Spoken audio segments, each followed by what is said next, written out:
Hello বন্ধুরা, কেমন আছেন সবাই? আশা করছি খুব ভালো আছেন।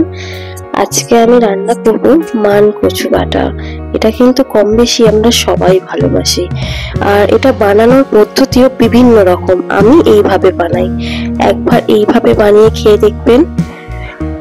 প্রথমেই মান কচুটাকে ভালো করে জলে ধুয়ে জল ঝরিয়ে তারপর মিক্সার গ্রাইন্ডারে মান কচুর সাথে কাঁচা লঙ্কা, নারকোল আর একটু অল্প আদা একসাথে পেস্ট করে নেবো।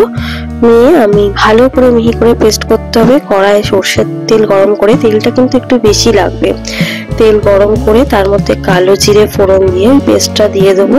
দিয়ে তার মধ্যে হলুদ, লবণ আর মিষ্টি, অল্প চিনি দিয়ে ভালো করে নাড়াচাড়া করে নেবো, একদম ভাজা ভাজা হয়ে যাবে। তারপরে সর্ষের তেল দিয়ে গরম গরম ভাতের সাথে পরিবেশন করুন, আর জানাবেন কেমন লাগলো। চলুন, টাটা।